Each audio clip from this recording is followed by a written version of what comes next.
Here's another long overdue video, and this one is on something a little different.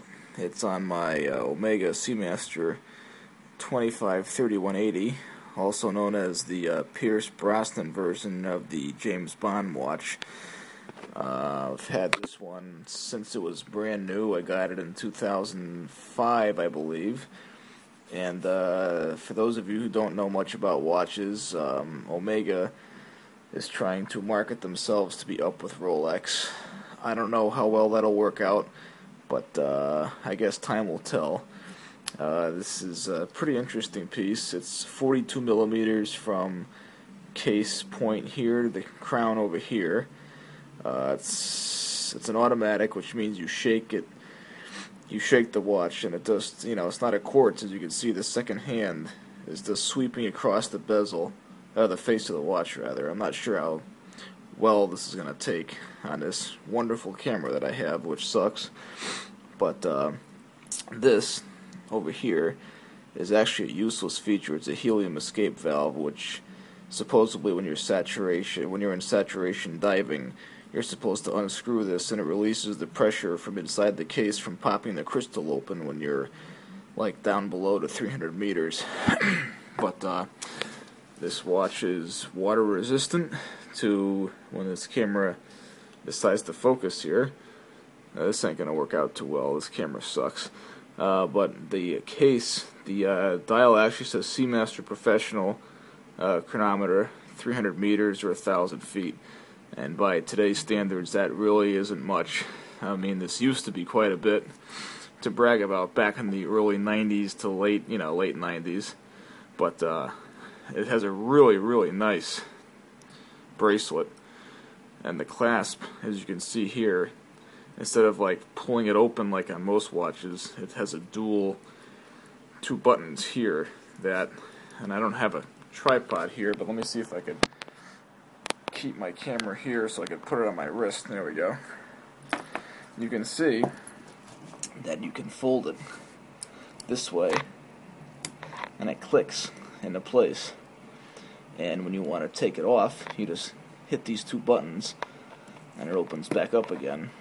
Now the case back, as you can see here, obviously this isn't a fake. I paid big money for this watch back in like I said, 2005, 2006. Has the Seamaster logo on the back with the wave dial pattern. This here, I don't know if you can see this right there. It's like a little laser etched symbol that Omega put on the case backs starting around 2005 for the counterfeit, for them not to counterfeit the watch. On every Omega Seamaster, there's a dot. I don't know if you can see it right there. It's a red dot, and if that dot is still present on the back of the case, that means that the case back has never been opened for service, which is a good thing if you're trying to sell the watch. The watch has fantastic lume. It glows really bright at night. I'm not even going to attempt to show you that, because if I shut the lights off, this camera will probably shit the bed. But the bezel turns in one direction. It's kind of a little gritty now because I just had it in the lake the other day. What else can it do? In the Bond movies, he taps the crystal and the laser comes out of the side, but this doesn't do that. Be nice if it did. It's thin. It's a fairly thin watch. I believe it sits 12 or 13 millimeters high. It's not thick at all. And I have pudgy wrists, so it actually fits quite well on me. What else could this do that you guys would be interested in? This is one of my favorite watches. I have two Omegas. I have this Seamaster Professional. This watch was discontinued in 2006 or 7, I believe. And the newer 2500 movements that came out in the Planet Ocean, which haven't been that reliable. The 2500 came in two series, three, I believe, A, B, and C. And the 2500C is actually what is in most of the Planet Oceans that are out now. And I belong to several watch forums, and that a lot of people claim that their Planet Oceans have stopped. But with this caliber, the movement in this watch is, I believe, the 1120 caliber, which is excellent. I mean, it keeps really good time. I probably have to reset it, like, I don't know, push the time back maybe once a week, if that.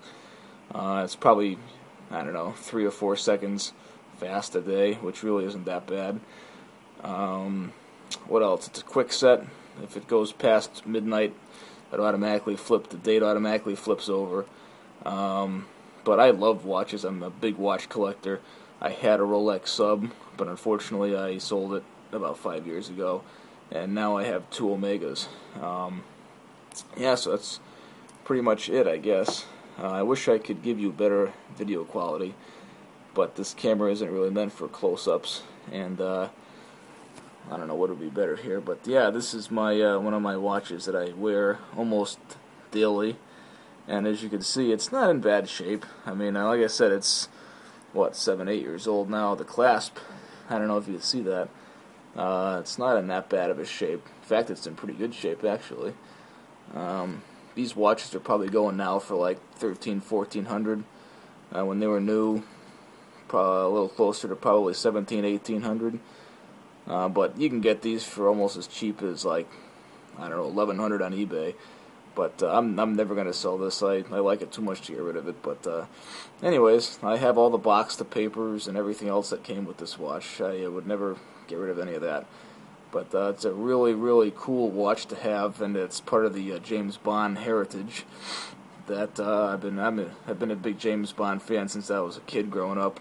And when GoldenEye came out, I was 10, and they had the quartz version of this watch. And that's what kind of got me started into liking Omegas. And this is the auto version of the watch that Pierce Brosnan used in GoldenEye. And starting in his next movie, which was in '97, he switched to this watch, the automatic, and he used it all the way up until 2002 and Die Another Day. And then when Daniel Craig took over, he switched to the newer version of this watch, of the Blue Dial Seamaster Professional. I don't know the model number of that. And then he went to the Planet Ocean. Actually, he wore the Planet Ocean in the first part of Casino Royale, and then he switched over to this watch in the second half. But in his final movie, Quantum of Solace, he switched over to the Planet Ocean 42mm black dial. But anyways, I don't know, that's about it. If anyone has any questions about this watch, or if you want to see my Planet Ocean, drop me a comment down below, and I will see you guys in the next video. Bye-bye.